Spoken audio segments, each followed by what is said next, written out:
28 minutes after the hour of 7, you're running from now till 9. And you didn't come out, Saka, I was post 9, so age Within the Enoch, Kwesi, Walanyo, Wallace, a good year catch back up. The only nomenclature of the Professor's Green Sports, the original Wallace, and a messing Kunya, near Kona Quantin, Konamima Bidra 4. Yes, and Sim Kunya Biungana, Goody and Komabano, your baby Sebesonafi, yet a authenticated interviews, no team bro, now almost an Yama AC Elko, Immortal Kwameja Kwechampo ha, Philip 2 AK-47, the gunshot man, and a papa can't go no. Etechiri and afi Bernard Paddy Butwe ewa ha Kobe the scavenger na afi writer amenyo womi na de omsegun sane so etechiri aboa the sports night with kesi eteja remfi gifty antied in terms of social media mami and an emeti studio hanum o mensa ni fan so pe I will share him se kwan bias no social media ko Facebook a obon se at Asempa 94.7 FM ye da so tafa wi a na aboba akoda YouTube see kama enti opadwumedie ho abakosema uko YouTube abon sampa iti da so tafa ye hwe nim se kwan bias ye den hye no ebetia ja no ho nyama esieko enen komon ebede nyame adoma ebekwa santimantem agudiem ensem keka adoso na afia hwese nyama esieko nom na agema na kin of santimantem agudiem ensem keka papa ai krado ne komon beba na afia mepamye tia bese ho ma hu se hwese nyama siti a sedu adamu ewa hanom ana afia so kwa na Michael Okan the youngest researcher in town ono so ewa ha nenso ebenya special guest a yebesane no atia twetwen komon afia hwe Ghana agudie bebia yede ani 18 san kire nyame adoma ochena eye midweek matches bi nso betia san to no so nkomo kakra ho a yede beja na afo ho nyama esieko ya pass bill bi okroma na as sports night yemu ya no ho ye nka ya no ntumu ye yebu ye ni na agusu batemrepam no ye bebese ho kakra na afia hwe faso de betia san de aba na afia hwe the dangers esa wom e wo sana bill a eno so etia san to no komo no edoso na mo cha no so ma mse na benyi herbal clinic o madama o mutachiri ye pa ye ka na penyin herbal clinic a o me herbal clinic ba ko mutia san boa e modern medical machines anom de aba experienced health practitioners anom a wom elbo adwuma pa yade bi say stroke abubu agu ho hypertension e wadwen ulcer tetel typhoid and afi menstrual disorders awdo man fa medu that period of the month na wo hwajajo asene wuni ana wo se ana aka ba bia mesre ntempa no kona na benyi heba fo aka chena fo ni mpemfo entwetwe nkomo hepatitis A B C ne Q nyina ana achewa ntempa no ba na penyi heba ebetia hwa bo manema etia kwedi ama ade ba kwa na benyi heba fo ya ade ho no eye infertility mepacho eye problems e de ama young girls ni bebrebe ebu okwa na susu se okwa wade na so ho ba ebia de prae na pra na yemusunsu ni nna no se ne sitie bia okona na benyi heba clinic fo aka che betia hwahwe abo manema etia kwedi ama all manner of infections awfam bia no na benyi heba fo betia abo manema etia kwedi ama me ka eye the 29 causes of eye rashes e de kirewa ani kapa eni ti wesen nyama esi cause rashes no ebu ho a wesen nyama sitia ebia na woni obi etia sa bumpuni mpo a ebia na yade na ewo no so ana sa rashes ye betia sa gu wesen nyama esi cause ebia enzima bi ana etetewa ni na ha woni atete de begu widie nani na benyi heba ointment enso no ma eno so betia sa ba busua enku betia sa bo aprapra rashes bi egu widie nani ama widie na tia sa to so se kama obu abehwe the stretch marks ni mu abai asepokoko no mesrew bo modern down setimika na benyi heba ointment bia eno so beboa amaniema atua kwedi ama ukoko ne tentene pa ne mantiafaja tupe sa doe etimi nya bi de straso etimi sa boa ebu kokko mu se po amaniema atua kweyi edema eno pon wa hwesen ne ma esi ekoso a ye wo eye severe mosquito repellent so no ma eno so betia sa boa amaniema atua kwedi ama modern da so de wani ebechirem na benyi heba ointment eno ene do ba ko betia de akagiremu edi ama yade ben kra na etete wo ha wo ne sen na usun tutumika na frem pen 0243 430 973 0243 430 973 na one na penyin herbal clinic for yentwetwe nkomo betia boa manema etia kwedi ama ye ma obi ode wani etia sa kirem e konka cave mu onma near Pan African Bank na utimi sampa ye working hours na 7 am to 6 pm and na face holidays so ye ba 7 am to 6 pm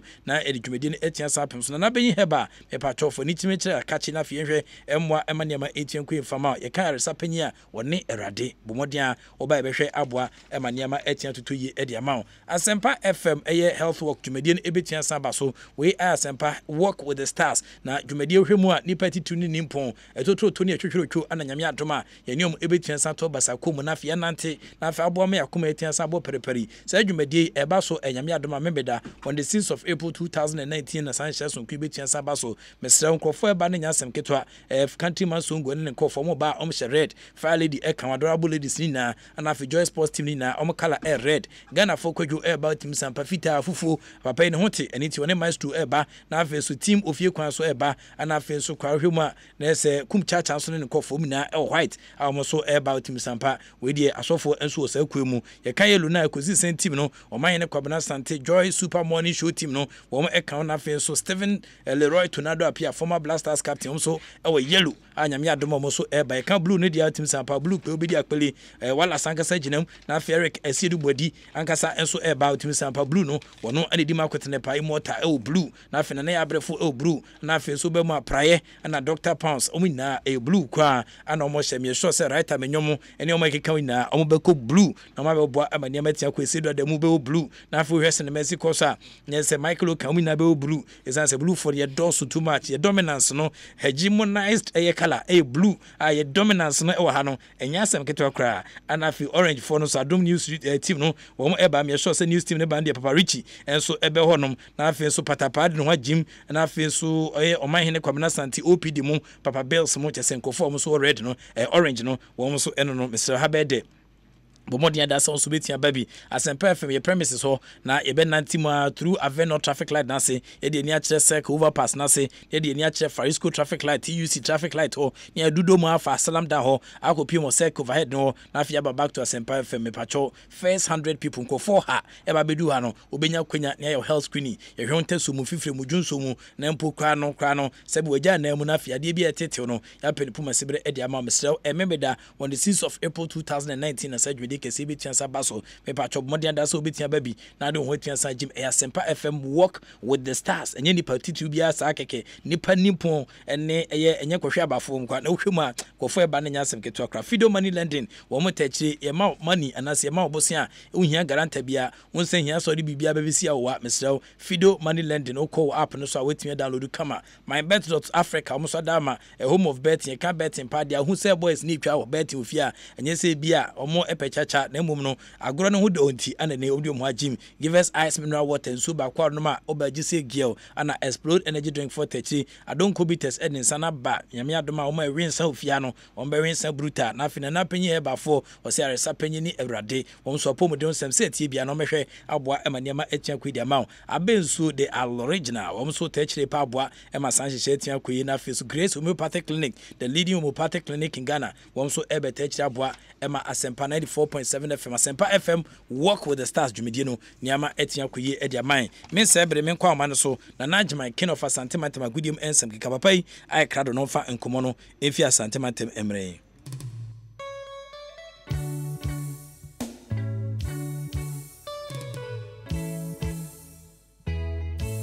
Okay, enti nana yamwadwo ubrini yenkwe.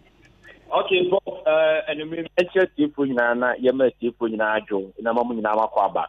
Enfamra Asante Mantem agudi omutem keka na prof enumri se moba Asante Mantem ha na chese enu abia mede nsem ne fiti ye no edi kudwi enu ana no ana jameto aso wakotoko asreye na sisi ade kotoko tim no enya asem ketwa onim se club bia kobo Africa ana club bia uram e competition na se o free competition ne bia no man ko yi a ensem ahodo a ya na be chire no ya na enya asem ketwa san se club bia ko ura competition mu na se competition ko urum na se no man fa eno eni hu nsem potia e koso e wo club nim eni Asante korokoko ekokobo CAF Confederation Cup team na CAF Confederation Cup tournament no mo kobo ye no a o mantimi ankole fa anko monim na ja eno ati nsempi e na eba ama eno am de betu monim fa players a empanyifo timi asake wo mom na enumrein eno am na mo kase wie no ena menya ne nchese goalkeeper ne din edi Muntari Tegu empanyifo atanso a recall ne se won samra na fi umesi akan fama kotoko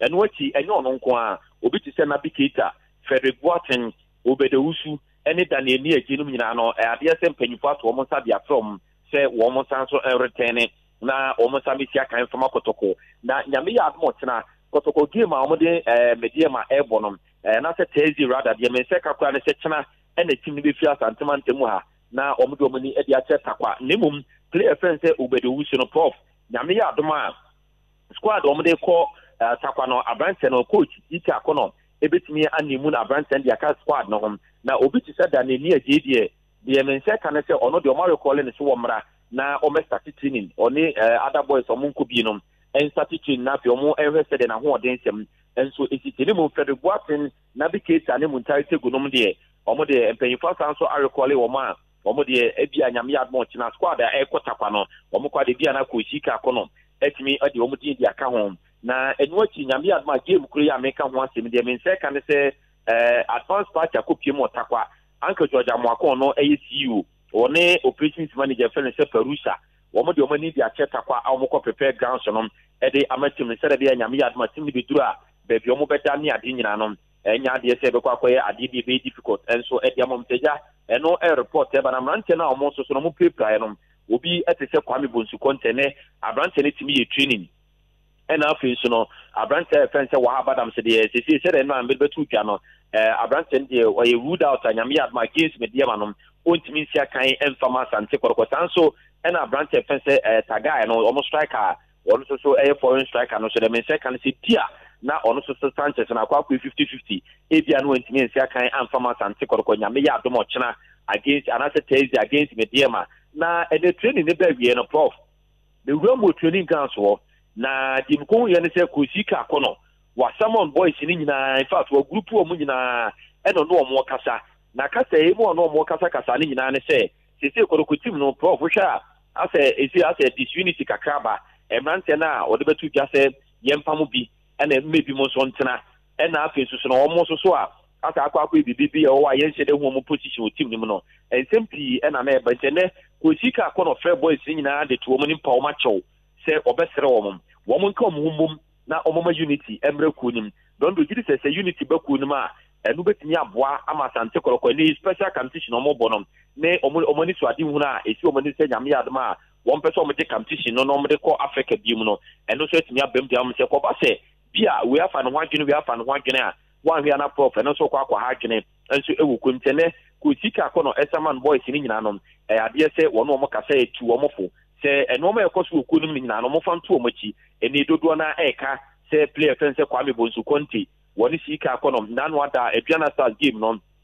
ade se abrante ne ko prae no eyi anu bi ko so wodi ne coach na etimi ko yi anu na de me se kan se abrante ne mu de o se nye no kore wasi ne kuro bia ni sanse nsem nim se coach a ye fe ne sika kono ene ne ko yi anu park e plan o prae ena na coach South Senka obetini an control game no so ene je ono so e ka tie coach ne se de wasi plan nya de so betini ato game no se nti ene ma ne film a wantimi e game tinye se bia no ne coach no e yi se de ene na nam from se Kwame Bonsu Conte sika kono e ko yi anu o park no so se nye sa plan tie no as a professional player there so to kono bi ha na who be here so be feni coach no e wo bia enten be no afche coach say bia coach ade se ne na ade me bia mani nye hom na eno no entrese park so e na so ko show suban boni bia di e ma supporters ni nye hu se wono Kwame Bonsu Conte ni bia o show suban boni bi e di ache coach o se sansensem no enya de se ne kuro bia nemom abrante friend so ni Yakuba prof abrante they say the latest ne say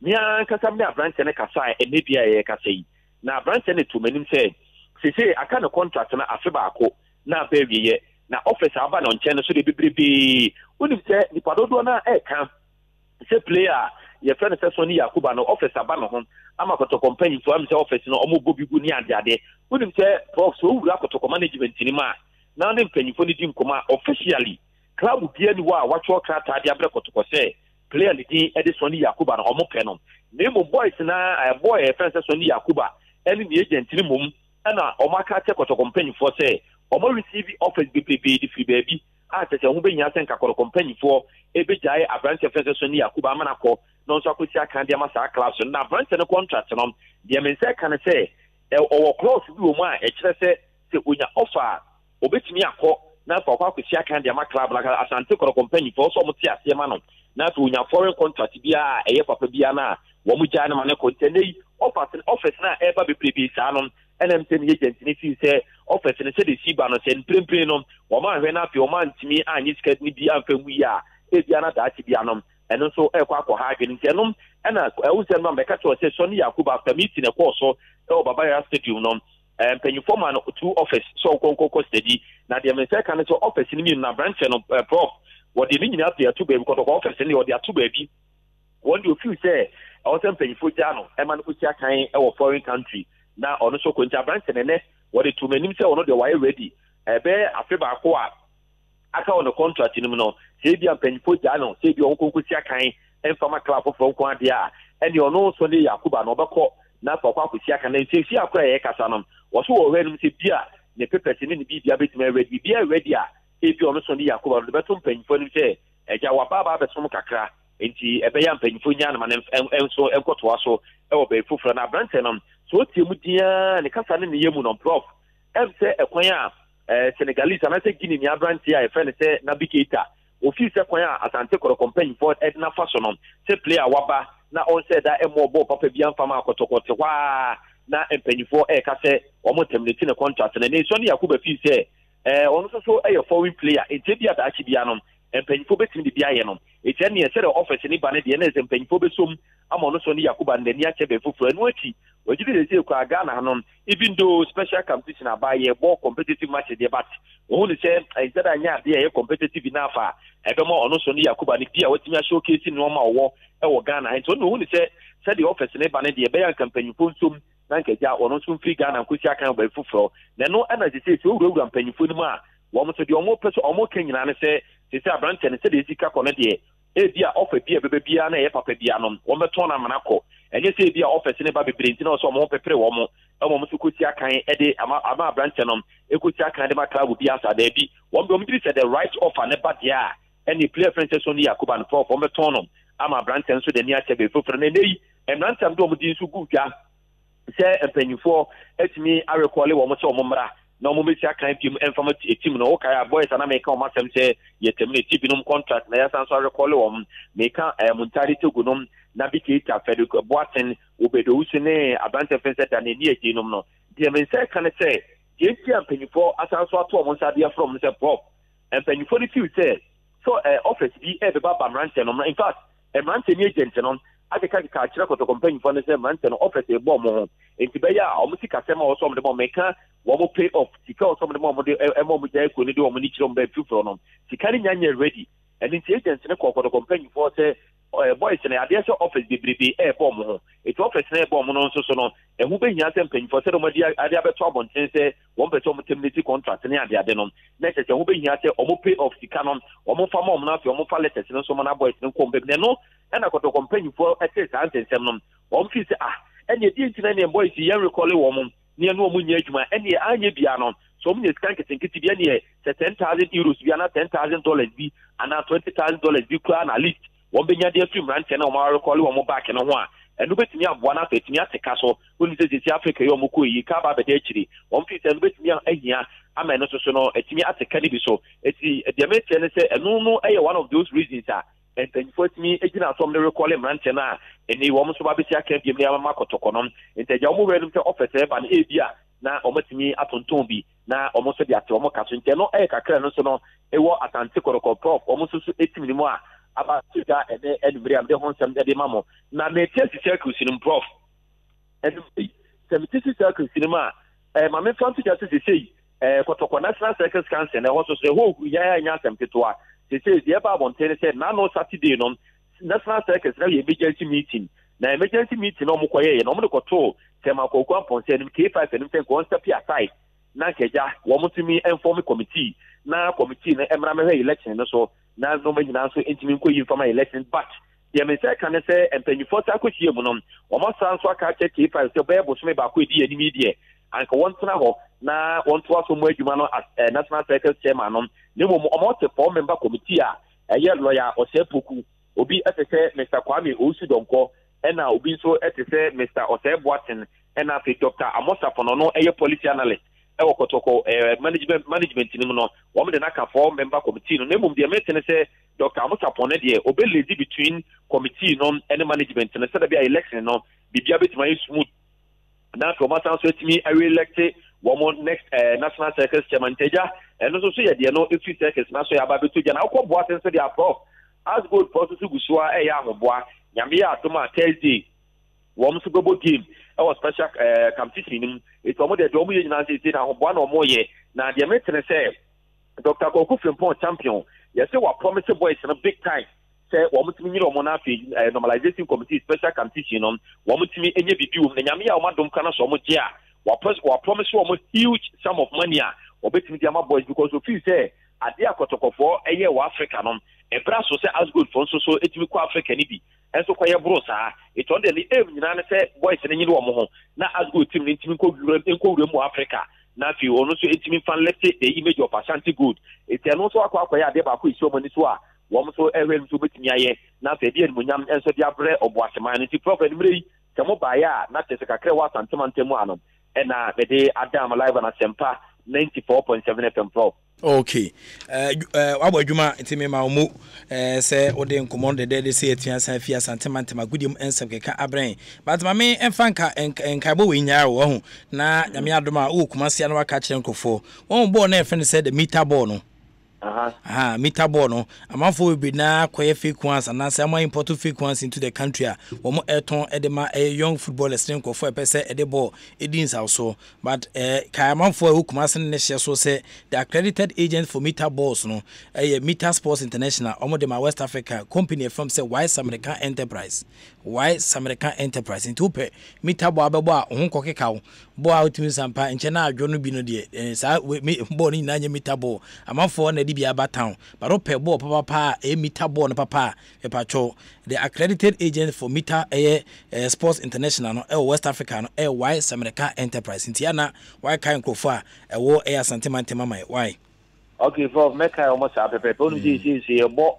intercommunity gala bi wa ha santimantemu ntinaja ye yusu meter ball hidie make kan krofo na ya sanso contact company no na ja wo mo so abri bia me ade ama players no so abo yo na nkomo ba ko amesan di ja okrakra nsa na wakọ no adwumaku bi from say Ginyame Ventures de ade bi aba saade no ana eba be replace ne ye friend say tiles ya ene ne board den de se China for kra to tiles ni bi na wo de bo wo no anche na why ebi kra de sticker etare baked ceramics no msini na tiles there be na nei ohwese na ma si cost na set tiles ni fi China fi Spain fi Italy ne papa no ene ne boni na no opese udu awe with data dwumaku from say Ginyame Ventures edin hye bia ba me ne wote say mrantie say wuru abrante dem na opese hu abrante dem enkan tete pa na obon say yaso blue light dem ho ana mercury bulb uturu dem oboso atade na sound sampa abrante ni dem ho ye bobia ohwese na ma si kwa ne stuffing chest ni nkonia ba bia da kama but omo the 3D Apposite anaba we have a 3D Apposite, a new technology for designing walls and floor tiles no a free ho say a call you say the 3D Apposite no aba Apposite no and you designing walls no and it FM ho na efe crossing tiles no kra na abo bia person draw no ni na ne ho hyehye bia no obetimi anya bi e wo 3D Apposite so na 3D Apposite no your biodigester your CCTV camera and a electric fencing installation and a car tracking system installation ni na dwumadie ba kwa Ginyame Ventures ade aba wo mo kire nkofo kwa na wo started training nyame adoma on the 2nd of May and copying 4th of May 2019 8 am sharp na dwumadie no etian to fam ene tie to nsa de afro bia se wo pese osua 3D Exposure na kwenya na abai Exposure ne efepa na ohwema all kinds of profession bia wo bia wo pese obesua obetian sa ba na abai kwa skills no na so de ho agim wo ye banker wo ye soldier wo ye police wo ye SHS leaver wo ye university graduate wo ye polytechnic graduate wo ye presenter anase wo ye journalist wo chorotro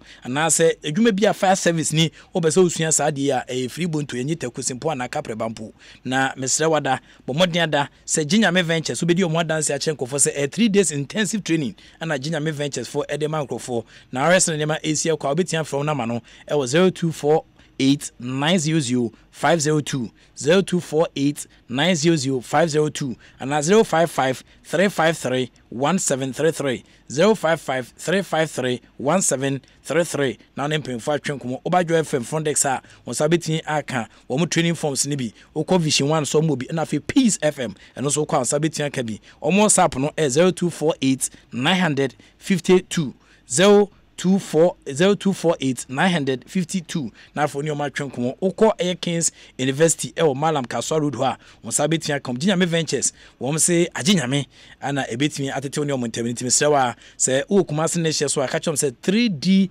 Exposite se dwumadi aba no efepa e de ye wo ho e de aye efem ho so eyi task fi oze wo bi no any dem task aka chen so ekolokia wo bo modin ada so benya 3D Exposite bi ene ne betia boa e me dem ay kama me no si akoye mrantie de nya bi wo dem a ne nya blue light na mercury bulb ne so a ene guess ne ba wi kra on kasa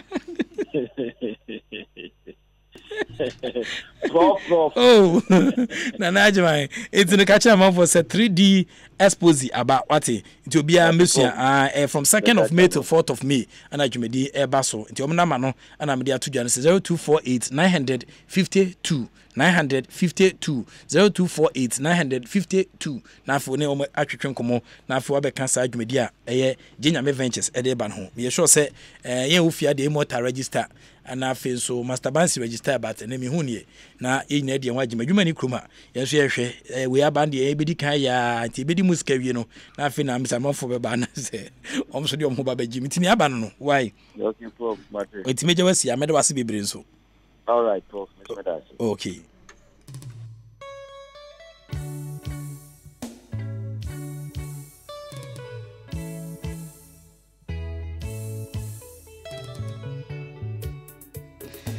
Yo, a good year ensem keka adoso asante mantem ne ekwa na afie de nkomo no etien brought in na agyeman ka ba hye no so ma me say nobody is scoring more direct international goals than MoneyGram. Nobody, we are saying, is scoring more direct international goals than MoneyGram because now you can receive money from abroad directly into your account with MoneyGram. Pepacho cash to account na boa money metia kwi amount. Pepacho get money transfer straight to your account live and direct. We betia boa money metia kwi amount. Receive money from UK, from US, from Germany, from Italy, and 200 more countries around the world are available to pick up over 2,000 locations. And into Bomodianda, so do Hubiti and Jim 18 selected banks ever Ghana and Boma Sanchez on Cretin Sakwe, just a matter of a minute. Now Saka Usika, what the Amani Nipana said, Nipana Ediamanino, a pacho champions don't slack who go and collect your 3 points with MoneyGram today. Now for 18 in South. So I'm actually na Yabwa made the sports night medicine see at Timmy Ejao. Na Tigo Airtel phone paying for at the big time a data bundle number. A pacho, it's nice to know some essential things don't expire. They last forever. And intimate Tigo money Tigo a big time data bundle no shares from Coco Bitch Sabo me patcho et say I war et say enchine and affair et say a ne den intwemu de biada modern da auto sichiri ne na tafria ochina pato sichiri turn 10 years ago ne den pepe sanity and sisada sanso na enchine so titie sa na wo enso esiti agise bia de rubber na ye modern da say oni Tigo Airtel phone pay for na Airtel Tigo and pay for between din sa so na affair de big time data bundle etian sama me patcho modern da dial star 111 hash. Now I enjoy the data. It doesn't expire. Only Airtel Tigo ne ma osa kwenye na boa emaniama etian kwidi ama mesrel o dial star 111 hash. Now for only Airtel Tigo etime din sa so ne aboa ema san hyeche unso de ho agim na aboa ema niama etian kwidi ama maka betting once a match order. I've always told you that betting is better than sakawa. Or sakawa wan hwa wo be rituals o de o ma me be o de unuanu be edu ba bia wan kaso ni padua no ebiru ba bi na malam se fo aso bra o de wano be ko o de abodwo be ko afi kra no last minute na ko but o hwe yes na bet etin ECT a enika e bo matches na keka otimi nya predictions no right by betting e wo internet no so na some software no so a na se wadi ano no ene e mota kwa meja kwa champo pa start adwuman na rest na Mexico so na ogiteku simpo aka pre na mmoa no de no ho je betting mani papa abo ne first house so asiewie e ko ne second house outim sampani ne trambi odi ama na mame ne enika Asempa bet madama o ne betian san shebra ma osika sem etian sakoyi ene share mota otimi to drink e de ma enkan no we hwese na imota na bra bositi outim sampa ene na dance e o betting for omo akache ache se eboa e ma niam etian ko enkan pa o share mota na o se imota jinsu krama ma se prof ne scanway izo suma na obu se on kasakra wo so o jinsu no saje drink aka no de pan no aka ho no saje biscuit awon ni na se ehye no bruta betting Simba bet na dama ene papa ntene ho nya adwuma die but ni na betting no ana aboa e ma niam etian ko yi e de ama no mesraw bomodian da so betian ko simbabet.com.gh na afi we place bet ne betian bo be diska be fu your virtual sports ho and if your dials and roll ho and if your spin to win ni na betting system a wo de ho jima betian sabo Simba bet the best odds always and the amount na aboa e ma so wasetra etian ko yi e de amount bet we phone paying for the share so kwatian saba my catch out that say African Cup of Nations nyame adoma e beba so Egypt wo hwe country say ba fi e bedo so asen kan no enti ana meka for the amount say won so ese utimi obi na mo bet we phone paying for say won de hyehyɛ so kwatian saba o bet we for catch nkwade a obetimi in time to draw no na boa ma niam etian ko the amount choice valued at 8,000 Ghana cedis e pa cho prices no ho bebrebe a obetimi say divest www.betway.com.gh na bet a soccer event no from 4th of March and copy 28th of April and a segment ye de ko see any team sell but what the under so do betia sanje bet team draw it me ba na see the nipa mako be say eye insia and be free krum ha e de mako pm or Egypt na e betting for and a Edison shares some creating but na monye bet bia e bet we o madama on the Edison shares some creating be can bet we was for the love of the game agro who don't me ba choni mu feeling otwe na akoto say mota mu gina ho amsrew ukoto say tikase we adwe a enye say bia e tie na so sentia but ese a wo training no so so ene ti na eboa emaniama etia koyi e de ama aseta no yenko na afi ye ne eye amanani tokrum emu mpunimpu na afi hwese na nema ezi akwa yenko amanani tokrum say do da mu atransit da na me adoma special guest nso no so betwi e de ne komo etia sa but yenko amanani tokrum na afi yenko enkomo a eno so apm ho.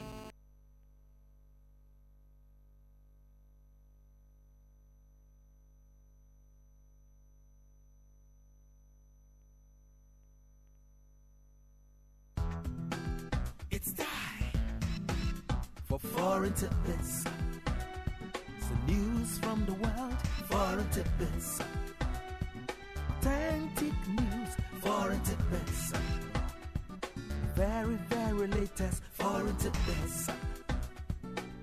Whoa, it's Foreign Tidbits. Okay, it's Foreign Tidbits. Amanoni tokrom and ye rem no. Na sana Michael kan beba no. Manchester 4.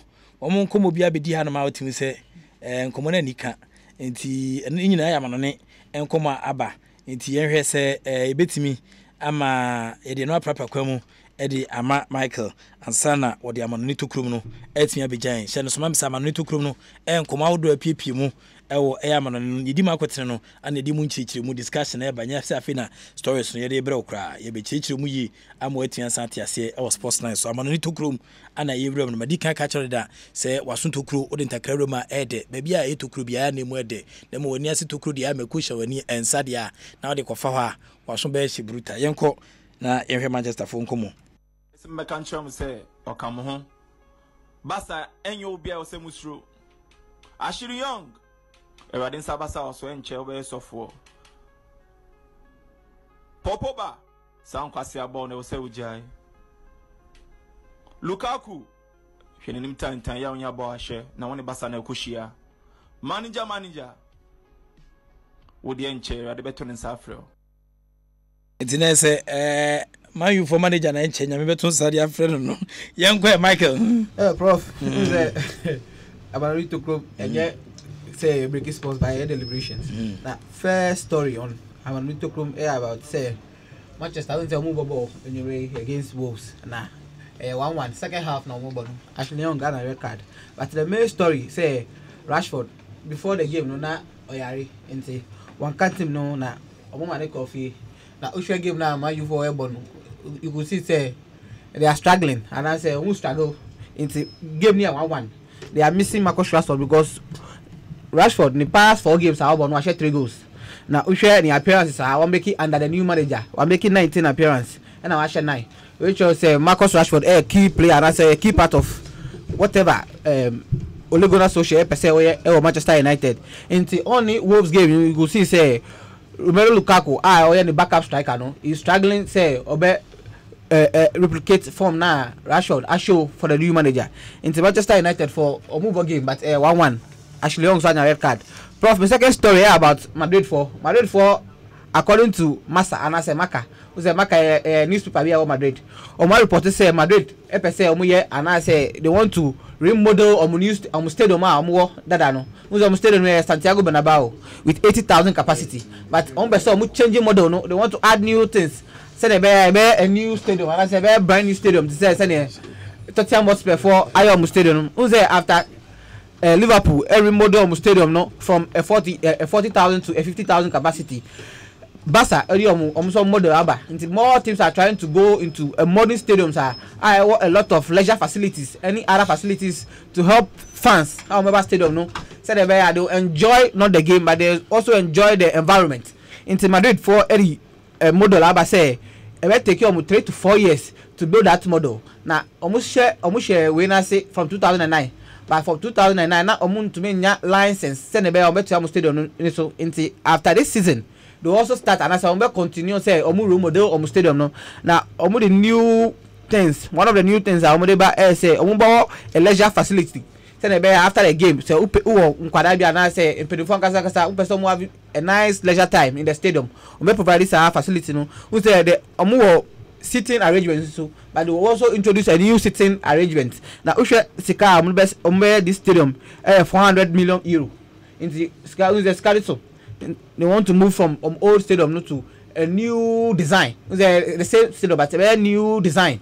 These are some of the things big clubs Europe they are trying to implement in their stadiums. And they say Omubo are buying stadium, but they want to have their own stadium, want to have their own facilities. Say they of value as a club. Because when you are rating teams, when you are rating big teams, Europe. No be improve upon the various vicarious achievements of our audience. Yes. A leisure maybe a mobile tom passa, umedin so or girlfriend when you're born or girlfriend be moninka. My say a yagu, would we need to have between 1990 more bonkomo and on Konyaba ebeboa. Release stress. Very good. Ebeboa. Your Santiago Banaba and Quebec walk with me. Walk on 1990 my pons post night. Air pressure Nelson to leave the track. I know. See, we are not getting them. Near to Abasakumu, cool off. I guess best me and send 9 Econumbia near the only number. Okay, so dear, so you know. The next story about Zinedine Zidane. Who's there? Our 3 goalkeepers. The first choice goalkeeper, Kylian Navas. The second choice, Thibaut Courtois. The third choice, Zidane. Onuaka Saliba, Lucas Zidane. Now, we share 3 goalkeepers. Who's there? 2, world best. In the almost struggle who to put in their post.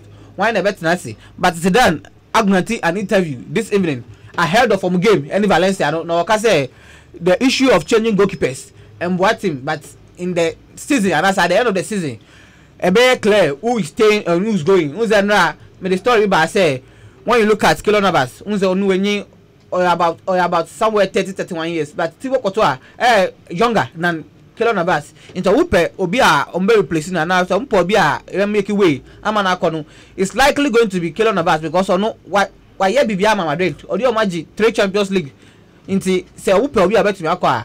It will be maybe Kylian Navas not Thibaut Courtois at that because or no he's just 26 and the form can improve at 24-25 the peak of a player, but to do 28 twilight of your career, and goalkeepers have as much as 40 years to perform and I say to play. In the Mukaria into Onu, they be more likely say will stay for Kylian Navas to make way. Zidane is Lucas Zidane and I said Lucas Zidane also a goalkeeper. Into when Kylian Navas go, also the future with Madrid they will become more brighter because in Copa del Rey matches, Lucas Zidane Subanya chance are impressive. Was addressing issues on Gareth Bale in the future? Was addressing issues on Rafael Varane in the future? Now I can say Gareth Bale no in the future don't discuss this here, but after the season. On the bill, but that's any management and I say the agent. Also free wills. No more discussing issues. And I say what discussing Gareth Bale future. What I say or best stay. And I say what I say or Zidane in the plans ahead of next season. Or I say or per se Rafael Varane best stay. Now Rafael Varane, Zidane the influence at the time of Madrid for Reserve Academy. Now the player about Manchester United. I say the player about Real Madrid from Lens in 2011. At that time, now Man United. Madrid they're fighting for this boy. He was just 19 years, but he chose Madrid because now Zidane, the reserve coach for Zidane. Into Zidane, the influence of this boy, so strong. Into Zidane kasa weti. The last story and I say the other stories are about racial abuse and I say racism. Now we share during the international break, England, Puerto Rico, Puerto Rico, Montenegro, a city and I say. A place in Montenegro. England for a ball and a 20 and I say ball Euro 2020 qualifiers. Now after the game, you will say a lot of comments and I say a lot of literature about racial abuse from the fans of Montenegro towards the black players of the England national team, especially Callum Hudson-Odoi. Or can I say now during the game, now two racial abuse words and I say people were saying say monkey. Danny Rose the same problem. Any other players like Raheem Sterling, especially or no one a lot of racial abuse coming in this way. Into the FA of Montenegro, I a partial apology to these England players. Now we share the issue of racism. yofa and I say yofa as a body omo pese omo kettle this racial abuse football into a project called the equal game. Now equal game project we are before every match, and I say before every UEFA match, we share Champions League, we share Europa, or the banner be a display before the game to show say we are all equal in the sport of football. Into me obi and show discriminatory attitude, and I say in some year promoting the football game. Into where some of the ways they are trying to reduce racism in football, but it keeps on coming, and I say every week we are racism. I say when Koloture and also abia the book of lamentation and also lamenti say and also when he was 20 years our boy in Ukraine now okay say and also we went through this same racial abuse at that time no Obama Metali Donetsk Ukraine. Now it was just 20 years Obo sat TV for 33 times before say all moving to Monaco, then to Barca near the big break before moving to Manchester City where he became a legend and a captain as well. Also can say also say yeah abusing us but one man no affecting us but he went through the abuse and Obo Maria edging in the sport of football into about racial abuse no also say or lamenting they also caused through his career, but he went through it and he became a star and a legend in the sport of football, not only in the world, in Africa as well. ROG 5 times best player of Africa. Prof Inti, winning some kata very free to clone. Okay. It's time for foreign tidbits. It's the news from the world. Foreign tidbits. Asempa kanchom say okam ho. Basta enyo bia o se musro. Ashiri young. Everything sabasa so enche obe sofo. Whoa, it's foreign tidbits. Sound pass your ball no say ujai. Lukaku. Hwenim tan ya onya ball ahye na woni basa na kushia. Manager. Wo de enche ade beto ne safro. I still Asempa 94.7 FM so no asogo so atina na benyi herbal clinic ana mesade o madanse esabre no fisa bre ko yade bi etise stroke achew hypertension ehwa adwen ulcer etetew typhoid fever ehwa adwen menstrual disorders do that period of the month na we ya baiwa ya na wutwa jadwas ne uni ana wo se na aka ba bi mesre wo bomoden da wo setimi kan na benyi herbal clinic e bitua hwe wabo ma nema kwedi ma hepatitis A B C D Q N E R S T E VW na no se wo bi a oba na benyi herbal che be hwaboa e ma niam etiam kwedi ma infertility problem young girls akwawade ase a bezi sabre no enkwala ntimi pie mu wase e de wo adapatwanko a na ne ye de age akwan eno pon all kinds of infections aw famina na benyi herbal clinic betiam boa e ma niam etiam kwedi ma maka chole da say more about best 865 causes of rashes na rashes no can be caused by dermatitis eno de ba ko betiam cause rashes eno pon a okay kan ni chirima your infections bi wonom na say we allergic to certain reactions and no sutimi ma rashes itimi ba ye autoimmune conditions or no sutimi cause rashes na mum rashes no odo wani akiri ma abusuan ku ba kope na benyi herbal ointment eno ana betua bo ye free honom me patcho body paste na tete rashes no ana ha wadwen kokwa free to ne tenten pa ene microphone a make say me ne po no pe bomodin down satimi kan na benyi herbal ointment a betua property kama ana for even severe as mosquito repellent eno sutimi boa emane matia koyi edema bomodin da some sabitia kan na benyi ointment no busuanku abetua boa ema niam etia kwedi ama obetua friend was 0243 430 973 0243 430 973 mesrewa for ni chire mu maamu obi konka cave near Pan African Bank or sabitia com 7 a.m. to 6 p.m. every day bia adwuma and after holidays no so 7 a.m. to 6 p.m. near gusu ebo adwuma na benyi ana aresa penyi ani erade o madama omna techira boa ema the sports night still on ASEMPA Asempa 94.7 FM so etimi ejao memra say do de mu ho na afi enhwese na nema AC Echo say do bia kama de wala na me adum bia boko yeah boko ho bia boko na me adum still issues be na ana issues be ho yeah emma research work and I say academic work I was here in because day in day out issues come up for discussion and issues never out no see important so they ought to be discussed. They ought to be discussed. Enti minim se na opese ye no. Na me hwe kotoko hwe place a wo mu yes omu jom kwan ne ya san free place ne baka kotoko nse dan si na adwen pi bisa me ho kra se player bi okwa ma no kwan kra ma na mobile ana ekroma so ne mobile ekroma koroko ana no kwa fa ne shebre de she ne nsem so obekọ Africa no akọche ne bobre players bia omtete company nke ka se ejom kwan no ke bia opponent club and opposition clubs say omo ton stand their firm no mokoya would that be fair on the part of players no that time no omo fair to a players omo team a no mu sia kan dia bom na start ball no afa ne emu say players asa eti on say team be a friend Techman City Football Club on say when your players are registered when your place out be sia kan no nto china cry I doubt so metimi sia kan ya Techman City yes o man your place and because players felt that their contract based on the legally binding contract almost sign on paper their contract so some of the clubs were not creative to the extent that they could convince these players to pen down further contracts to buttress near normal sign that the normal ambono. Some of these clubs and Mickey Charles and the Techman City one of the victims. Our main commission players some man sign into call CMS Nimwa. Mickey Charles, he happens to be on one of the committees. Yes, so. National team. When you time in place and but no time here committee. Okay. CMS Nimwa he plays 6 pe and qualified. And the most unfortunate aspect no crown say and yes a pending. Say a pending park you can pardon them and you pending cry. So I wonder how he's going to complete the registration. And also it means players some have gone for floating. It means it be when to conclude with their mother club because per the CMS system now you must be able to take all the answers that will come. Player known age, where the last club, the previous club, the BBR, the passport number BBR, you must take and ensure it's not correct before the system will approve it. And once Bibianco to means a point, a place in the CMS was not filled right, and so failure as requires a club be accept here. A better club no system no. Therefore, render application invalid. And a club no system no. Na so only club na ye sika 7 match area. Club will also give approval, not just a qua.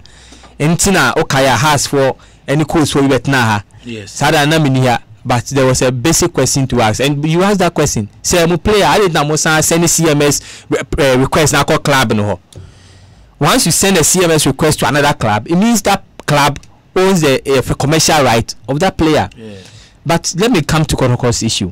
With him, I was asking myself, and I permitted now about Kotoko CEO TPB, and I told myself that it's very unfortunate for a CEO to be saying these things. Very, very unfortunate. You better try and error at this stage. Club like Kotoko, we are trying error. You better turn us and you what are you talking about? Is it that Sikano Muti to Indiaswana? That be Kono Sikano Muti to Indiazo in Diabeto and Yabeko Niako. Can you see you? And you see, Mamma, you can't manage this. Dr. Kofiamwa, yes, can you imagine? We joke so much until nobody cares or nobody is. You see, nobody's commodities, key commodities. You describe them with this. You're a properly set up institution. Kabaisa, you should be asking questions at the ethics committee.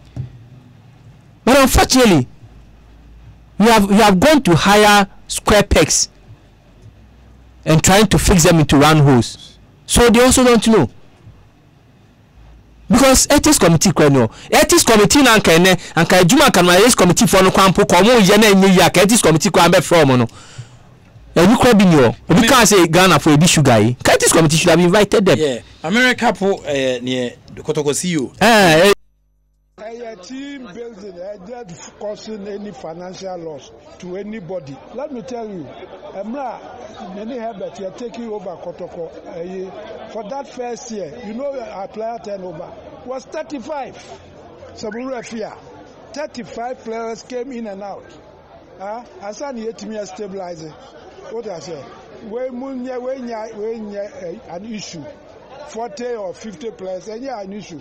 So 40 and 50, that players we cannot cope. You have to change it because any team cope now because what to the phone what to yeah at this time yes, set team no. Yes, the agenda is to push Kotoko to the highest. Okay. Well, as you see, in fact, a very unfortunate statement from the CEO. And you see, if we have CEOs of football clubs at today, 21st century, another 22nd. Na say your process is returning at say club no, they just wake up. Yepe Michael, no akofanaba. Oh, Wallace, no feel Mufan Kotoko. That's what Kotoko is doing. Per what the man is saying. No due diligence. So I'm not surprised that Kim Grant Eka said they bought Kotoko transfer market, and I'm surprised they took him on. He hit the nail right on the head. Kotoko just bought players to basa. Kobi so tie kese Bravo Kotoko. Oh wala so ye Kotoko nwefe. That's what Kotoko is doing. Per what the man is saying. Today Kotoko over 80 years. When a club is thinking of remodeling their stadium, look at what Kotoko CEO is saying. In TNA, Kotoko can put players on they didn't put them on transfer. They didn't send them on loan. They just sacked them.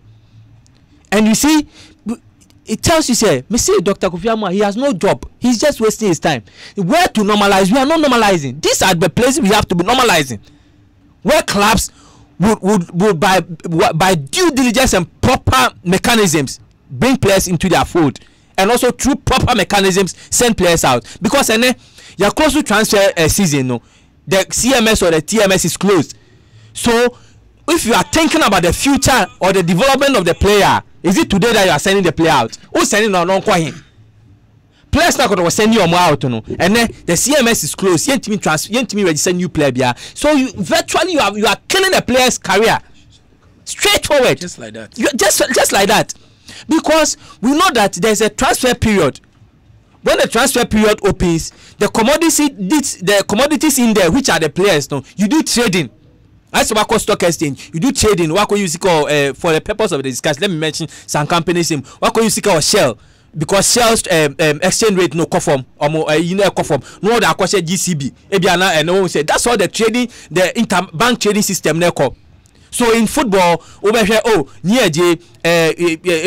based on analysis, technical and tactical analysis, he's surplus to requirement. Okay, let's send him to Wafa. You speak to Wafa, you speak to us, you speak to Great Olympics, so that the player still becomes an asset to the club. So you either go on loan or you outright transfer the player. But you don't say player, I won't jam we don't need to go home. Then after 2 days, you go and record them. Can you imagine? Are we serious as doing football? I don't think we are doing football. Per the proper statement and the action taken, we are not doing proper football. We are not doing. There is no football club in this world. If somebody knows how much there, you see player yem peno, and he ejao kontakotnasi. Unless player no, by mutual agreement, the transfer window is opened. Then the contract and I say we severe ties with him. Then the player can go and negotiate with other clubs. But say you close window, then you severe ties with the player. It's not proper. It's not proper. And we don't have to encourage it. I introduce you two of our guests almost to for the benefit of those who are listening.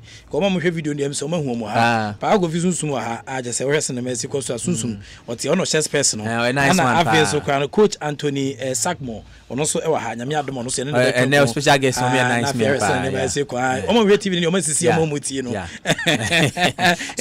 So in wrapping up, I think the Kotoko CEO's comment is unfortunate. Yes, so or carry and wait, somebody me a prompt in our watch any beam, besides or best I can say beam.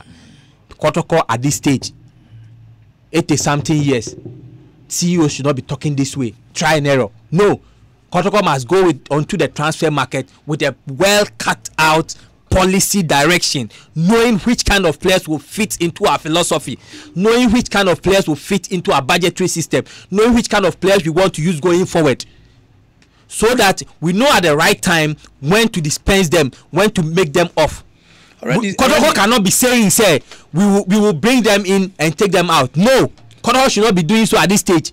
Already you said Michael Christ here to the research say Kotoko to shut down to play. No, I never don't want that. I analyze. Ghanaian clubs do not buy players. That must be emphasized. No, but you see, more of them can yet. One, Kotoko is found of some major players. Most of the time, you are close window. somebody must report Kotoko to the FA. Somebody must report them. And say we will do that job. Okay. We won't allow them to improperly severe ties with players when player and leave player to sit sometimes half season.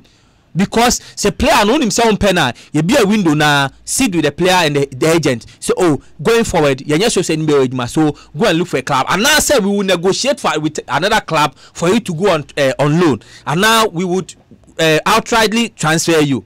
Do this, but on train, I cut 3 days near your close to transfer window was the player which I play. Okay, these things must not be encouraged. My man called Kim Tyrant Grant. Has a folk for a coach, no? Yeah. Na me hwesa some of me patch away me sell. Me no put by me sell. Oba no about we dey na kan. Na fa to won say near Kim Grant kan on throw mu a. Okay. Ente Kim. So betia kan e kan bi Kim Saka bi. My sure one, but end of the day, well, there was no league. They've been put into that position and they're making good use of it. But end of the day, also you've seen lots of rift because they brought in loads of players without any strategy or reality plans, and now you haven't rift, and now they're getting rid of 12 players. So there is. Oh, but what happens if they get knocked out of the league? What are they going to do with all those 40 players? It's also, so at the end of the day, it's but I don't really care what they're doing, and that's the issue. My concern is about Accra House of Oak. Okay, it's a Kim Tyrant Grant, formerly of Charlton Athletic, former Black Stars player who plied his street in Abuchi. Now, about 7 matches as a striker, she just 1 goal. But we are very observant. We had the key points out to me so yadi. Observe everything in the Mexico was we have got to ask a man from be our friend on the buy. To move Pamo and young one. I was saying, it's your cause. See you with Adama. You can run and a pair of repeating and repeating you bring some mammy. A team building that causing any financial loss to anybody. Let me tell you, many Herbert, you're taking over Kotoko for that first year. Our player turnover was 35.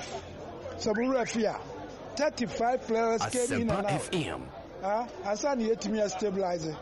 What I say? When an issue, 40 or 50 players, and an issue. So 40 and 50, that players we cannot cope. You have to change it because any team cope no now because what? The phone what Okay. Inti go kwatwa the phone and come to atwe ba masa ko fa the phone asa aba. The rest na nema AC coach Anthony Sagmo ewa ha. Coach bi abokode ye. Bro, bibi aboko. Yeah, come on. Nyame aduma. Okay. Nyame aduma bibi aboko. Okay. Na me hwa de baako say management the players able to transfer in mo coaching education no almost seek more concern. Normally no every team have good structures bia no and sana even management no players at times our coach normally no coach not that train players or head up but team no so enam so mo yi scanning no so mo so players o mo need you o mo tumi ko fa players dem ansa no be fa player kra ba no e so contact coach no tumi ka jense o me hu player bi say ni me hu ni say so be oba boy na coach ni bi say bi obo position ben e bia ne bo no te say me pese me yankasa me hu no nankasa unu no be ka say okay metumi use be a position a oba be bo no e bia ye obi wo ha is equally better like him and say e bia oba obeboa e bia ne bo no metumi asesa na say nti no so one contact coach e wom say management betumi afa player be without the coach knowledge at times why is a problem. Okay nti mandatory say management per se offer player and now sacking and so catch coach no idea daw because management better na just or sack player be player no to the coach no player no wan ke be bo na adwuma because coach be any wa open nguase say hwe ni nguase na wan kasa contem because coach be any open nguase nti no mandatory say ansa na management be kasa mempe player we no the coach have to know something about it. Percentage of interference aya management in selecting players and as bringing players to a club and as sending them out of the club na saying percentage in there so especially in Africa here and Ghana as a whole no so ade na ade bia ha coaches here in terms of enam say nipa na yi ni sika na say bia nipa mienu miensa bi na aka bo mo yo mutimi nti no football there is one thing I'm crofo bebre enim say we coach kra at times or jai na koten kwala team bi na fa obi so as a coach na ya kotena echi na hwe se niam nkoso yi ase na esi yew intino at times coaches no so say yet yes say nipa oyi ni sika no anytime be ope win and as ope the victory ne say na be ono so ni dey made e be ko enim no ni nyina echi no coach in Ghana here and in Africa as a whole no if you don't you are not on yourself anytime bia no team impanyifo no say sebio in quote okoshia omo ye ball omo nti football ase a ombema odwuma e basa they will take you on one year hu adwuma intino normally no omo because of musika omo yin intino anytime bia they want a win and they want a good name but who coach no so no you have to know so omo no mu yi omo sika at times or you listen to what they are saying after listening to them what you think you can add to it a bebo no add it but more from you na betunya mo adwuma na akọ enim no do it even say we ya wode no for say na be yi no mo prince opa ja team no to na ede na for your better future the management interfere coaches adwuma mu and am catch because of omusika omu yi nti anytime bia they want to win okay and na who coach no say e wom say anytime bia no team ni pe win na mo okoye no team na okoto ye na team anytime bia omenya win na and yen kai hu say football is not every day about win. There are three things: either you win, you draw, or you lose. Name every coach and every good coach no or per se oko na enye kura na obebisa players no utumi emani players opena man time or a good coach with the time no either so by na lose I better draw se nyema ko ye no mo ye team no so te ase no mo ne ye ba ko there will be wins at times there will be draw and then there will be wins, you know. And the idea edaho I mean say practice Europe ni other place because me say Roman Abramovich me no ka say on say UK but or the team no those days no dija Avram Grant mo or dija Mourinho mo ema omo otu omo ka mo me adwuma ma anya adwuma ni ya na wasake om ha me hu Dreams Football Club we dey one of my research amaye I stand to be corrected on the number of matches Gawabo. Looks like he has played about 19 matches and scored 13 goals at the Ahmad Dreams FC. At the input of Ketiye Sokrekuno say me na makofa Gawaba. Second half be sold in the room. No bebo. Na me hwe start. And why ya ampa 19 matches now about 13 goals at the Ahmad Dreams Football Club. Last time I was of Mushia no mu say Gawu old player there but still an experience no e come to bear. CK time no yes input we. Ana yehu Gawu importance after the sense na me no ka say Eric Sunday Gawu Gatete former class of folk player former King Faisal Babies player or boutique sponsor our addressing finish row ebe kan FM because of the performance other than the Ghana but the input of the executive club chairman and ma obobi enye coach no but Wallace, you know this discussion here, you see it's not alien in football. What you do is that any proper management they would or they should require a technical report from the coach weekly, and that technical report should be detailed. So players are want to you must give detailed accounts of why you did not use them and why you don't intend to use them. And so you must be able to convince. You see, many of our coaches, one per report cratro. Two, offend technical meeting crampoa or feel say one technical person you don't have a right to ask. You see, it's problematic. Okay. Until like a case now, me person back case now no. Maybe a coach has not been able to prove technically, tactically why he can't he should keep Gawu. Then if you can't do that, then the director Biabeka will say, so what team am raising? Na enye say bia no nya ofe unti then fa no bo. So for coaches to prove their worth, they must be able to put in place like say we dey because probably he's not receiving technical reference to Abeka's actually say mapamo me ko fa ba mapamo o to the phone no go fa the phone aba. But if you have a coach that is giving you detailed report on each player, their performance at training, their performance off training, their performance even amongst their peers, not detailed. I'm not sure a manager will come and say these things. Again, the use of software say so very minimal. Me kwa bruchi nyame ya madome kwa bruchi me ko software dey play achi. O hwe ne work rate, ne speed ne bibia after say about training na wie no. Computer ne be yi ama. Nti no e bia se benya do to gbe afident mi fi achi me ka cho say fasa player we shame because any player. O di trainer, esan say wako school no kan homa o asa. Nti we nti ane e further sa player se mesi na say obenten o team nim. Minim coach bon na mabon na say won wako fa Asempa ba your players bi wa make Asempa chiro you can never cheat nature but football discipline a very great because part me who did the money also use Liberty player Michael Hellegbe. Very good. You have mentioned another player. There are times na Hellegbe na kasa ntia say kwa lead first use no. Yes. Because once a player ba for relaunching of the career sana one year careful fans no of Flobukito pay because say anything no asa but he was using him at key points bia bedu people say Hellegbe te bench no kasa kwantia say because only top form at that time o man o introduce no pay fans no ebe hu ne danger.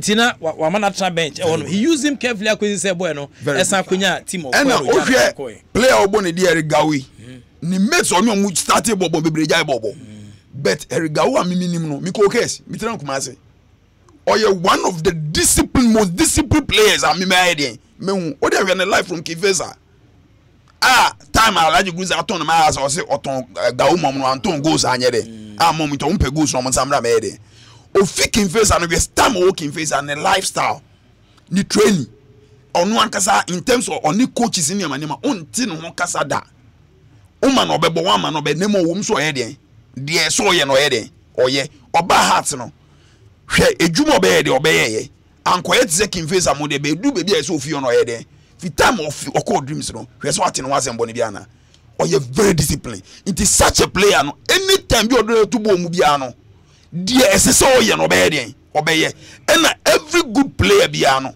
a coach makes a player a good player if only say you listen to him you respect him not your person man anytime biano he gives you the confidence anytime he talks to you in a way say one kasani you'll be happy to play and we have players like Erigawa or was our character no okay until he can play for a very long time ebe obi awon Felisana so kan sem bia no pay na o se ohwe niema e course between Kwame Konte and the coach na normal normal say bia me wa na writer ne makasa rough you be say motor so chale un say writer ne prof here you so normal ti me ba na wa hwe say entie voice we na hwe say normal why the leader for the team so it's normal we are playing and everybody wants the victory so certain things happen you are not aware but I want to calm them down.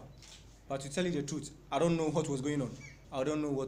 But I only saw him, they were exchanging words, which is normal. For me, we all want one purpose. We all want to win. So sometimes there are some misunderstanding which is related to football. Maybe it was football. I don't think it was eyesight issue. It was based on the game. But for me, it's positive. For me, if players have discussion and issues on the field, I don't see it to be any problem because it's because of the results. Because everybody wants to win. Okay. Inti na say we so fa ka ku kwatron. Inti normal. One say me voice we are no. I'm somehow disappointed. Menti asem no tuma de ba e be for that content and say a player with a coach exchanging words in the time of playing eno nko akra no is an error. Because at the nyama bebre eba one at the confusion beba at the misunderstanding beba at the place nankasa kra no on spirit ni beba form and baby am my disappointed and say anan ye one player sesia in Kumasa Santi Kotoko team he can be appointed as the main captain sesia wo team mu Ghana an African kasano because of ye di nokure bi esie anase ye mpe nokure ye kankere anase obi epese o ma obi ehu se oye good ntino at times when same bi wa ye de ye nye de ye nka fine player any bi na maka is before a player can become a player and you say you are a very disciplined player the coach beka bi obede ubetie say the coach beka ubetie dia ntino so all right say mo bobo na mo nyina mo pe win na at time na play coach ni ka asem no idea also wakuma abaniti you have to react that way and I say you have to turn back to the coach so head your pana emwa coach na at the end of the day no ono the head of the field ono e bibia na mo ye bia no ono te ase no no say young coaches na times we give some instructions bi at time later no you we are saying that be the player no so ye nya no onye de onye na be probably be fi my de because at the end of the day no so no park no so ye de obobo no but to conclude everything say na be ye ntwe sa de we mu twintwan no there is no any way positive way be about a player and a coach on the field of play no even so akuma ba said you can coach can be bichewa you react towards it yes sir at the end of the day no what part of the way no you bring it out and you solve it. Some of the coaches, because of your behavior towards the players on the field, you know, at times when players need to be so heading and misbehave towards us. But you know, as a player, if you want your career to go and go well, Mami can say recently, na me pe player be oba me oni ball pa. And na be a player and if you know, me person me say a player I didn't know the ball nyina no office our team ni ma be here. Aba me ho no. I call the coach because a coach or a senior coach me bu ne pa bibi me twin friend bisa no bisa say me ti say last season na ko register player we. Na mum oba me bisa say I didn't know am ball team no. Okay James no tu kwan bi ntu no. Time o konkre e ko ne passport ni ma ba he no. Akwantu no so anye yie nti no oba no ma register we. O say Tony oboa onye discipline oba o person ne bo ne master game. O person oba gi scan no he den. Oko. Me hu de me hu ho awie. Nti no suban bia player bia wo bia no man dream baby a wo at that moment the dream baby o be den obeko se o mo obo ni wie na onye veteran na mo ko petrol money bi keke dia. If you are doing anything with any coach, be very careful because more players na ankasa no they will go to a team, you will come there no matter catch a coach say we ain't winning any juma because oba do obey anything there will be confusion, there will be misunderstanding. Every good player should listen to coach no matter how wakuma how biano their coach bekano kan yesa uwia woso the one on nenka. Every good coach and yet the obekan kuna players be here ebetie at times call the players come to train early before training. Sat them down. At the end of Mufu say me ya ebia M1 and I say me Mufu say M1 team no and I say never been a mo person me sesan ka ye nyina be there. The players will come out with their views. Uye nyansania obi anadwe nyadwuma nkwa na ye ntonefo. Uye nyansania players no do so sen about 23 players you coach them. It's not only you, your decision and your mind that can play the game. If players are not ready to play for you, you can never become a good coach. At times you coach listen to the players, bring yours and theirs together, and at the end of the day, the team moves well. Okay, Coach Anthony Sagmo, and I'll tell you, cancel the Nkomo 18 Sajan, but Nkomo Bina Naba, rest in Mexico, so be saying Capisiki for the Crana, Nkobeshe go credit, and you be who cranny. I was saying, Asia Cosinity Coach Anthony Sagmo, at the practical aspect about the theoretical aspect, the academic aspect, and ACTA. Michael Sen briefly for 2 minutes a wrap up na femimra pa ko fisunsumo na okita sunsumi o de ba studio ha no mess up na ne ye won say na ma esiko prof niam minsa. The first thing and say the Felix and Kwame Conte any CKE no Felixana would think say right but you're right, especially in on a match day. If you are doing it and I say move your way training ground behind closed doors into the media doesn't feed on this negative news. But in the middle of the park is open to everybody, to the media, to the fans.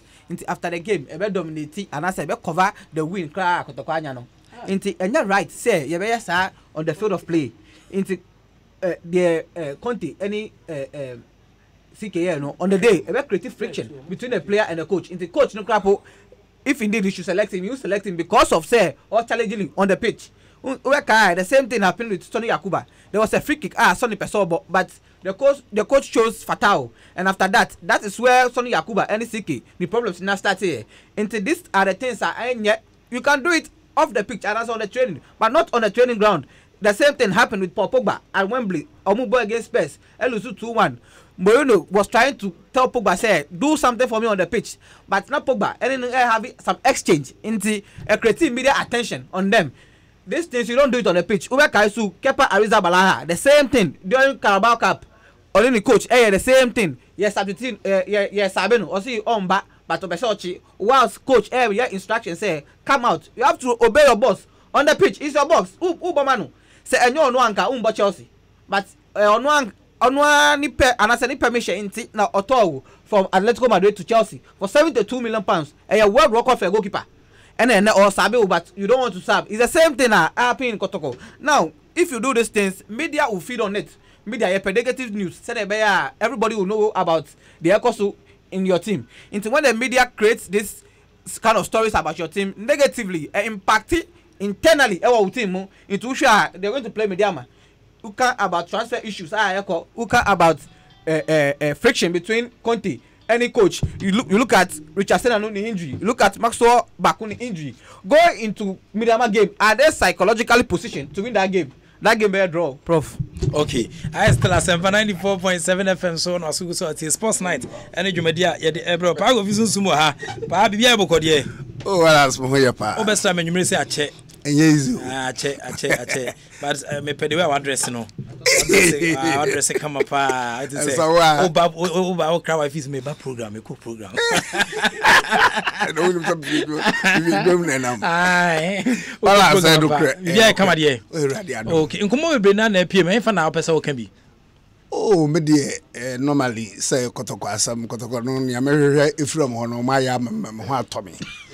Nti the aka chire bia no menwe ho na wo hwe de okotoko oh South Africa yo mbe film kama no ma ye amame nti no ama me ho atome nti the aka chire bia enko so enyo mo pe no mo di film when na ka chire ho kotoko pe no ne pe no di film pen pa na omunim say so mo film first round na sa team number Eden from Cameroon okay nti o ma no na chese kwan na bie ba mo ko nyina cha say ha mo adenti na ekwenim a nyame adom tim efrim efu fit tournament no na ma akwayire bo ho akwahye first goal mi wi ya mo asa ayire bo ho I consider two beautiful goals o mi wi hwe o man force so ba tipo na ye draw no mo aba ana mo ba sa nti ye ama mo ha to o man force kra no wa hwe ball no o man cha so bu nko wani o mo ball to gaza nti after that na ekoso bia just say a couple patrons can bluff kama be and manage home pa. I didn't know and saw and you see it was very nice English na but I am ringing tone. Oh sir. Wale. Yeah. When say for some time now me share and crying. Okay. My finger for almost 2 months. Me adom na do Saturday. But when I say you no so da ho, you no how supporters so afi omochiame ya started competition but this time okay say ya tinye hu eguma ya freedom no in fact Sunday nipa buy no and shut down so ni but you did say improvement baba going forward say ya call shark if ya call Carola no I believe say nkwala no mbobo very well away across was the pressure na too much was a person mo impress we share the ship engine himself kokoji bomber nya no yes no gina ball so 10 man passes na dinosaur so or horse defenders if e belly or tin the name pa na dem asundwem so folk forward no e ade a Kim Tyron Grant na walas we mpese me rebefi ton mantina ye bona ye NC special competition no at the launching mpeni for sana mini ha mpeni for mama tiase say theme and say program amudi kom competition a friend saying Tyron Kim Grant more and I'm at the fire so Tyron Kim Grant more fire na the rest competition and then the competition no okay ya born just say ya watching who say Kim Grant no the spirit in your team no a fire pa we share the strategy no the players no cry no related in fact has support to be a mbompa masa coach in penny for nya botrama no na baby aye koron intumi nkod ye hwe even senior your ball game no Sunday against them because no omani abre assure I said mo game ni we are so impressed about game no for sure after playing 19 matches of season na okọ game like this so be asebenya dudu abrem na when you be baby February ba ko penalty me enya hwe the woman say akaso pressure wo ho and press epese impress pressure across I'm telling you omamba hwe yetim na virtually a new team we akowa we fatao then another player Robert Omomaka new players and free lower division and a most Alasan and some few Casras ne Omomaka I just say into no impono with this performance chances I create here Dreams FC a team here no money break because they are show my cup match just recently into a man for the force are no you to me form defense it created so many chances nyame adom ba kwa tom ye de yame ase going forward no Elmina ebeye hu gaga because Cape Coast for na abo mo takra for abo mo me no edwumanti na mo fie na mo say frustration wo krama mo ina obi fie o da bi football no sanity first match e bi ko toto papa so me chire you somewhere say offside and you offside that dey you cause baby what you say yen sa controversies rather no yen cause to complain about referees decisions at the end of the day no ye manaka you say referees no so akoya first match come say so referees decisions no mo complain here se mo complain here am so complain here sa pepe no dey no ye dey kura ro ye se bele afa bo atwon bia obeshutu aye twa from behind na what ya referee ye decisions so ba penalty at the point boy top players clear referee you know or hesitate if you know mama nje kwana obi ahui Dr. Kofi Amo kan wo TV so me kan gradia no okay kuma se de na ese ne obi anim frustration e kan ma goalkeeper kra e free po mu e kobo me forda po mu da hokeja defender yire no so ya bobo me doje manahye e she ya referee say me nyintum ya say ya friend offside sa go no sa enye offside Adi ase nti ho asam de woda banen na chai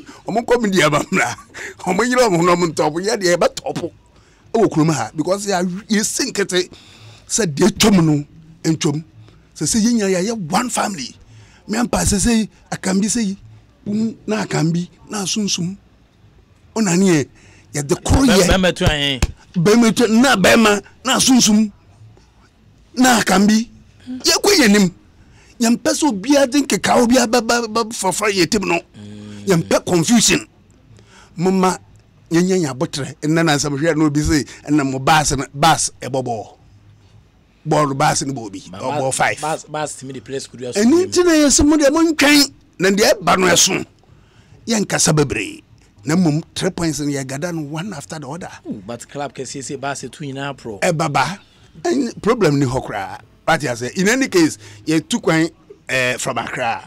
Say, Sabas and Esbako. Oh, no cry.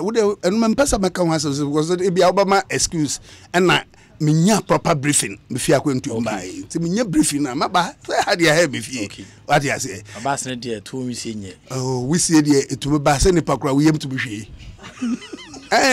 Because bass nini it is the 2 weeks here normal ko for ma this year Ghana this year mo de mo transfer bass when I get to say when I tell say obi trala chema bibia no bibia nya omuti no na shenka kwa udo ko ne yi ubanya ala cha trotro ni patrim kama kodu fia so bie kwada nti say bia nana akoba de say ye bass ye yi kakra munsusu nka what I say munsusu nka because ya ba sorry we issue bia dia kan sharks na dia no walas ba konso amedenam me no onwe ho but esa meka eye siajan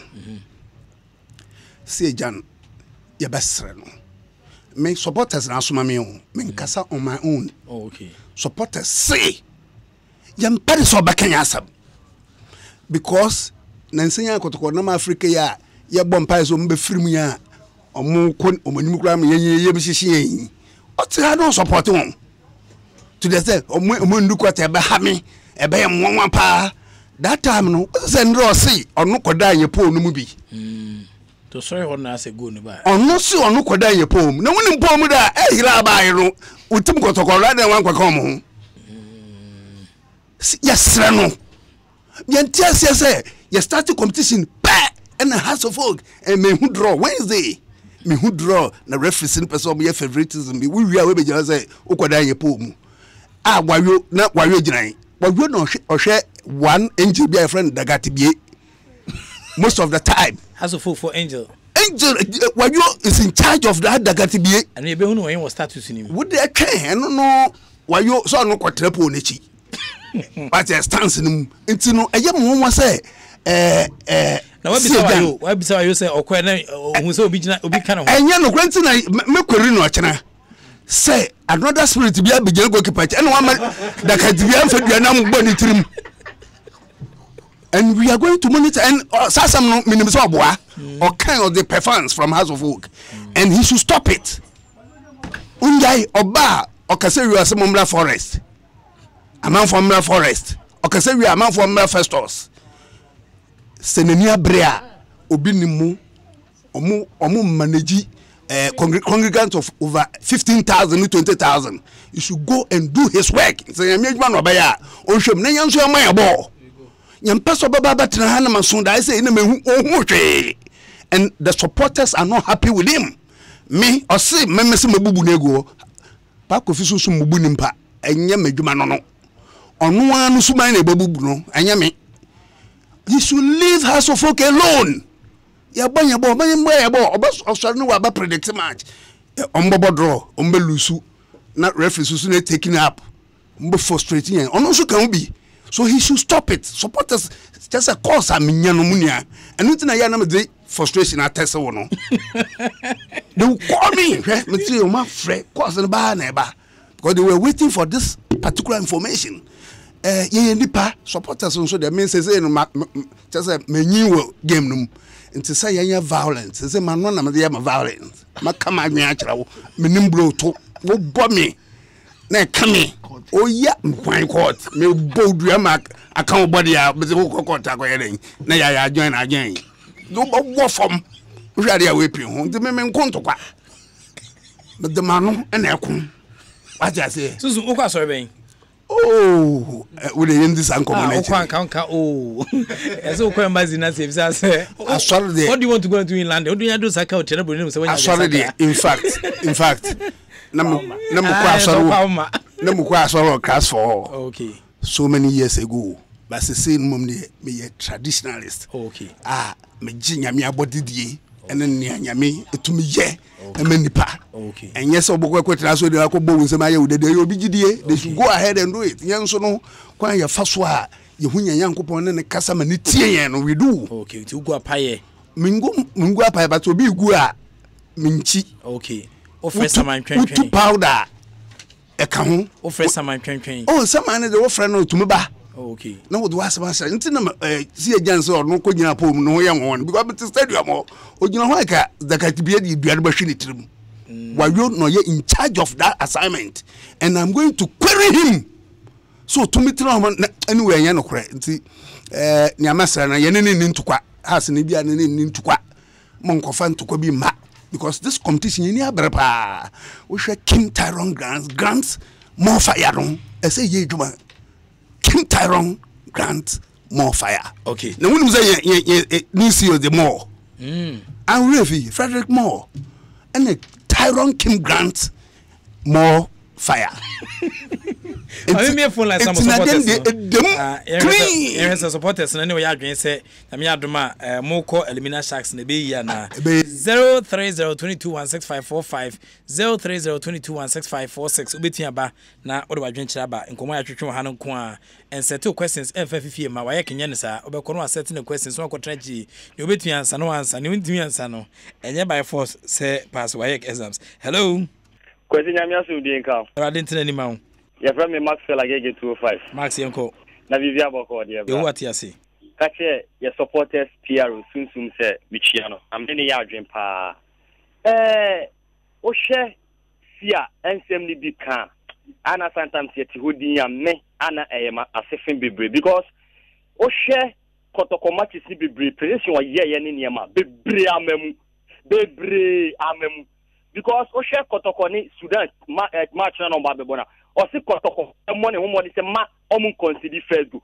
So Kotoko consider first go na say nyamia yi atrewa. E de Kotoko consider first go match near 1-1. Kotoko consider first go match near say but nyamia so si katem say nyamia yi bibi atrewa. There was no way say the best sakoko. Okay. Uti ekwan bia so Kotoko e be qualify for quarter final. E ko see insane. Okay. Obi so Emrebi 030221654 50302165546. Hello. Wale. Yes, I'm Patron ye. Dini papa ya umekasa fi kwa kuma selfie. Man bet anymore. Do no fa me sake mayo. Papa yenkwe. Ya me kan say me bo abaso. Ya mission papa. Ne susu kan me ni ajin. O say etmi ko fa win eba. Na me sia o se sia no me account okata me fan say serious. But account me fan say serious. Because kotoko eko African kese o kan say me ble na dem me ble so ade. Mem ti o ni pa what I say. You fan bad side good side na okay, Mate. I got very interesting. Areas nipa. O fan bad side of a good side. Hello. Hey, Asempa, was it prof? You are live in Hamburg, Germany. Raskoman. Or Sunsum is very funny. Hello. Wale. Yeah, Pacho, when you. Dada Kashi, Dada Kashi, Yankwe. Oh, wale. Yeah, the munya na se ma no. Ono be kan bia won kan on say o fasting. So fasting bi o be bi ko wan bi o de dae. Nti nyeni nyina na bi o be hu na be ke bi ko ade be te ko na ne wa ye de. Na ne wura fi. Nti munya na se ma no. Why? Mate. Na ha sen so mo nyiro mo ho na ye ni pa bota o machi. Mate, obi say wale I suppose sunsum 100% and then nkoma obi nso ya bon fa ne din amma. I say wala still sunsum we have bragging he was bragging the same way when they were going to FA final at Tamale. And then asem obi say enka ewa ha. Obi say prof Kodie is an old player in Has Ofuk. And then asem odi aba. Hello. Yeah, bacho wani. Woni aba ma amisko ni. Enkwe amisko. Wale. Aha. See de oye no we are so bi an ade a message sunsum ni se omunya mote ye nyina heartfo wo de onipa no behu ene de tim no so mo be ye nti untimi nka se de si ade ne ye nti esre sunsum omo efre no omo nya we se si anadwuma no woye eno so odididie so eto omunya motre ma no na wo mo se tim ni ye tim ni na hia enya de si ye no yesre no. Okay, but I say obi say tell sunsum to stop defending about the bus sunsum bus no one for the about ese kodie wan bobi nti ni ode kodie by no ni aba no. Well, as good evening, please. Sunsum is trying to correct Akakpo's English. Sometime now sometime now is it a correct language? Sometime now is it a correct language? Any asema obi yeah asemu yeah, my English Akakpodi no ye dey kekenya bia. Hi, please tell Pa Govizun that he is just bragging and then come obi so ediaba. Hello. Prof. Yeah, hello, but Prof. Yeah, but when you Prof, what you know could because that's some estate. What you look yenkwe. Prof, the person be that Pa Govizun say obi a woni hwe won me woni hwe dey. I don't know kasa how. Ni pa so woni hwe. I don't know kasa how. What's half 9 years? We want to make up. We are passing money. Kamuko na kaja we de binya ya pamacho. Madaroma. We do on my boy. Also, Baba Casa be did not have a threaten. It's about Boba so threaten. You see another thing. Yes, no. What you will run on? What of an old I want to run on. Okay. It's niaba no. Obetimi do wadwenchira ba Wallace. Please ask coach to go and watch what happened between Jordan Henderson and Jurgen Klopp between Man United and Liverpool, exchanging words without insult. There's nothing wrong with it. And only asimo bidiaba abofunu age me yesu enyimi we kroma sa hwan na man for so session bi so ehu asemu. Hello. Hello, Wala. Yeah, but when you Abajo wa name Tampa taxi over the Miss Medicosi. Bacho yenkwe. Wala. Push sema aya si aka ne nyumanoma ene wayo ababa respond na mamembo na baso. Wala edu bia kroma edu bia ya so for yesro mu yi pase. Sebi o ma mo nyame afro mo. Me de me kwa asoro ne bi. Nyame o afri na ntini nya kwa asoro. Edu bia aya si aka se bia sebi ye nya aso supporters. Oti ana enu du ana ha di kakra. Nti esesi a bien kase ni o mi de men kase ni o kan o twanto anaze bia o kan okure. Ba bibi no ayo ntru ba se nyame yi bi chewa. Na say hello na say ya we say ni ma ebiro ha wa kan ama na betwam ko wa kan ama na betwam wala u ka say tama kotoko ebe ko Africa yi o ka say sa ta mo ye draw na kotoko ebe da sa group oni island ni sa school mu ni adi o ka say sa group no kotoko hu say yame ya say kotoko wa we win ba ko enso kotoko wa we 3 on go ina so ye nti ano so e and na makotoko dio wani tu sa kotoko kwa we o ma je dia ya ko peli na ba ma je ko peli na ba no mani tu so sa 3 ma je ko bukem de do bia head bin so count to boase okay obi so emra hello Prof yes I'm Pachowani Arafat Sobiani Arafat yenkwe o bojuma me da se na sia de me kumasi na de bia no akotena HFM no kasa o se mina kumase ana mo nti sia de minimo kumase pa na niema bebre o ha wakan twemu kumase a ba kokura de ho ebam what I say o ka se kotoko eji league to aso mensa bi no sai ya na kotoko ji league to aso mensa sia e ba bonti ka se kotoko beji league that was 7 and sana timbi atmaje the following year, no. As go Nigerian League, no. It's not the money out as well.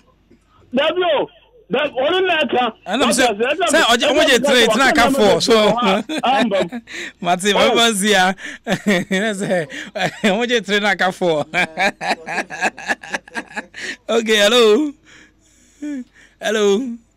Ever last one, why? Hello, good evening. Yeah, good evening, Patroni. Prof, me did the DJ Asar me free to home. Me Patroni. You kaka me work and say, Massa, Munja see a life man, because never be brave how to make them, and yes, say, do a one be mentioned and them till member House of Folk supporters for Munja see how, because Omoka see a can't catch a House of Folk said that 10 years, or can't ask me that I was 10 years and House of Folk between ready.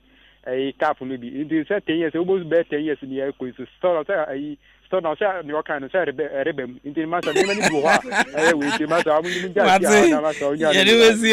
a rebel. I say, soon I'm as a prof, well, as good evening. You are doing a great job. Like Sports Obama said, player, you are like trade. You are trade in market where it's value. House of Folk players are their value, and then Koma Obinso Eddie Abija Ewahano message in Bibrina Naba Usubempa said Georgia Macon's comments are very insulting to the departing players, calling them at the phone at the phone. Yes, too bad. That's quite immature and disrespectful. And then Koma Usubempa also Eddie Abba. I'll say good evening, Prof. I'm enjoying your show at Tema SOS. This is your boy Abanga, fantastic evening and come out, baby. Enjoying the program live here inside Awoshi. Always excited listening to you. We are expecting good performance from referees in tomorrow's NC game. Michael is fantastic. From Dominic J. Boy, sports is Asempa and Asempa is sports. If sports is life and life is sports, therefore life must go on. Na Madam say, just a minute. Only say you can't say referees no. I'm at the 7 matches in Tuamaka. And so I'm with the man matching. I say, Uton could do in America. Say, referees no so mumwa. If in the cast of one form accounts number in Embran, Bessine, Obi or track accounts number no pay on Fab Bank and any branch in count. Yes, you himself over the bank need details, but you write your name, your bank account, your bank, and the branch. So that no you're paying, obey my fast access. Obi or actual bank needing a no account number. I mean, so much your friend is saying because some of us pushed to ensure security, and this is what we are getting.